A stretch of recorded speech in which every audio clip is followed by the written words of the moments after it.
हमारे पैराग्लाइडिंग हिमाचल के अध्यक्ष अनुराग जी, हमारे बिट्टू जी, सम्मानित सभी पत्रकार बंधुओं, आप जानते हैं कि जब हमारी सरकार बनी थी उस समय हमने कुछ प्रायोरिटी सेक्टर्स को चिन्हित किया था। हमने हिमाचल प्रदेश की इकॉनमी को कैसे आगे बढ़ाना है, कैसे अर्थव्यवस्था को मजबूती देनी है, उन फैक्टर को हमने आइडेंटिफाई किया और यहाँ की प्रकृति और जलवायु को देखकर हमारा सबसे ज़्यादा थ्रस्ट हमारी सरकार का टूरिज्म सेक्टर को लेकर शुरू हुआ। और मुझे ये बताते हुए खुशी हो रही है कि जो हमने सरकार बनने के बाद इनिशिएटिव लिए उसमें कांगड़ा को tourism capital of the state हमने घोषित किया, उस दिशा में हमने काफ़ी प्रगति की है और पूरे हिमाचल प्रदेश में टूरिज्म को हमने अपने प्रायोरिटी सेक्टर के पहले स्थान पर रखा है। दूसरा स्थान हमने हाइड्रो को दिया है, तीसरा रिन्यूएबल एनर्जी को दिया है। तो कई चीजें जोड़कर हमारी सरकार ने बजट का एलोकेशन किया। इस संदर्भ में पैराग्लाइडिंग एसोसिएशन द्वारा जो वर्ल्ड कप का हमारा आयोजन हो रहा है वो भी एक प्रयास है। 2 से 9 नवंबर तक पैराग्लाइडिंग का 7 दिन का ये हमारा कार्यक्रम है। इस समय 40 से 45 पूरे विश्व के देश इसमें पार्टिसिपेट करेंगे और बीड़ बिलिंग की साइट को पूरे विश्व में सबसे अच्छी साइट माना जाता है। ये पैराग्लाइडिंग ग्लाइडर्स के लिए एक स्वर्ग की तरह है। हर एक पैराग्लाइडर पूरे विश्व का इस बीड़ बिलिंग में पैराग्लाइडिंग करना चाहता है। इस दृष्टि से भी जब इसका आयोजन मैंने पिछले वर्ष देखा, उस समय भी जापान और 2-3 देशों के प्रतिनिधि आए, तो हमने इसको लार्जर स्केल में करने की ठानी और मैं अनुराग शर्मा जी को धन्यवाद करना चाहूँगा। उस समय इन्होंने मुझसे चर्चा की थी और आने वाले 2 से 9 नवंबर तक जब पूरे 40 से 45 देश के पैराग्लाइडर वहाँ उतरेंगे तो निश्चित रूप से टूरिज्म को वहाँ बहुत बूस्ट मिलेगा। टूरिज्म की दृष्टि से हिमाचल प्रदेश में जल्दी ही हमारे 5 हेलीपोर्ट्स पे कार्य शुरू हो चुका है। पूरे डिस्ट्रिक्ट हेडक्वार्टर्स को हम हेलीपोर्ट से जोड़ने का हमने प्रयास शुरू किया है। अब जल्दी ही अभी पालमपुर में और चंबा में नए हमारे हेलीपोर्ट बनने जा रहे हैं और शिमला के जो हेलीपोर्ट है जो 2.5 साल से अधूरा तो बन चुका है, लेकिन उसकी डीजीसीए से अप्रूवल नहीं है।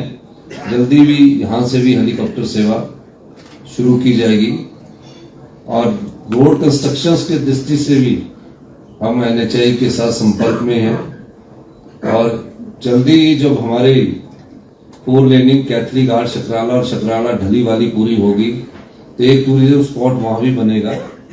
तो इस बहुत ऊंचाई पर एक पुल हम बनाने जा रहे हैं ग्लास उसमें। तो ये सब चीज़ें टूरिज्म पॉइंट ऑफ व्यू से विकसित की जा रही है। ये सोच हमने एनएचआई के साथ भी अपनी प्रदर्शित की है और निश्चित रूप से अभी क्रूज स्टार्ट किया है बिलासपुर में हमने और बंगाना के जो हमारी पॉन्ड्स हैं, जो हमारे वाटर बॉडीज है, वहाँ भी हम सारी टूरिज्म की एक्टिविटीज़ को शुरू करने जा रहे हैं। और बैलून की एक्टिविटीज़ हम पौंग के एरिया में करने जा रहे हैं। और इस दृष्टि से मैं पर्यटन पर इसलिए आपका ध्यान डालना चाह रहा हूँ कि पैराग्लाइडिंग जो है ये एडवेंचर स्पोर्ट्स में आता है और मेन मकसद आज इसका मकसद सिर्फ पैराग्लाइडिंग से ही संबंधित ना होकर कि हिमाचल हिंदुस्तान का कब से सबसे सुंदर टूरिस्ट प्लेस बने, इस दृष्टि से भी हमारी सरकार ने कई इनिशिएटिव लिए हैं। हमने टूरिज्म जब टूरिस्ट सीजन में हमने शॉपकीपर्स को ये कहा है कि आप जब चाहे आप अपनी शॉप को खुला रख सकते हैं। ये वॉलंटरी है, आप चाहे तो बंद करें या चाहे तो रात के 2 बजे तक खोल सकते हैं। कोई आपको पुलिस तंग नहीं करेगी, कोई रिस्ट्रिक्शंस आपके ऊपर नहीं रहेगी। चाहे शिमला में थी, चाहे ढलौजी में था, चाहे मनाली में था, चाहे कसौली में था, कोई भी शहर थे, हमने उसको ओपन किया है। और आने वाले समय में 3-4 महीने में आप और इसमें चेंजिंग देखेंगे और निश्चित रूप से 2027 में हम हिमाचल प्रदेश को आत्मनिर्भर करेंगे और 2032 में हिमाचल प्रदेश हिंदुस्तान का सबसे समृद्धशाली और अमीर राज्य बने। इस दृष्टि से हमने जो बजट भी प्रस्तुत किया है उसमें इसकी फाउंडेशन और आधारशिला को हमने रखा है। और इस पैराग्लाइडिंग के शुभ अवसर पर मैं जो भी आयोजक है, अनुराग शर्मा जी, उनकी टीम के सुरेश जी और भी बाहर से जो स्पॉन्सर आए, आपको एक बार फिर से हार्दिक शुभकामनाएं देता हूं कि वर्ल्ड कप आयोजन एक छोटी सी सिटी में करवाना ही बहुत बड़ी बात होती है किसी भी खेल का।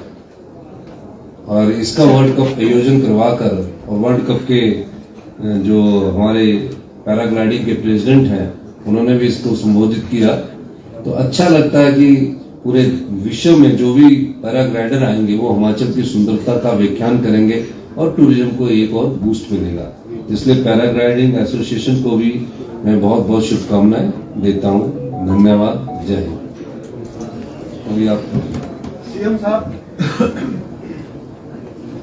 हिमाचल में आपकी सरकार मजबूत हुई है और आप एक फायरब्रांड नेता के तौर पर भी स्थापित हुए हैं, पर सवाल ये है कि इंडिया अलायंस ने आपकी जो नीति आयोग की बैठक होनी है उसका बहिष्कार कर दिया है और आप पेस्ट है शहर प्रदेश को चलाने का फाइनेंशियली भी, तो उसको आप कैसे देखते हैं?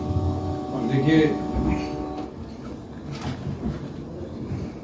मैं ये कह सकता हूँ कि इस समय तो इसी एसोसिएशन से संबंधित आप मुझसे सवाल पूछते हैं, लेकिन फिर भी मैं ये कहना चाहता हूँ हिमाचल प्रदेश को अपने पांव पर खड़ा होना पड़ेगा। हिमाचल प्रदेश की जो संपदा है उसको हमें सही सदुपयोग करना पड़ेगा और हिमाचल प्रदेश के दृष्टिकोण को अगर नीति आयोग से जोड़कर ना देखकर हमें ये देखना चाहिए कि हिमाचल में जो रिसोर्सेज हैं, जो हमारी संपदा है, अगर हम उसको ढंग से एक्सप्लॉइट कर लें तो हमारे हिमाचल प्रदेश आत्मनिर्भर बन रहा है।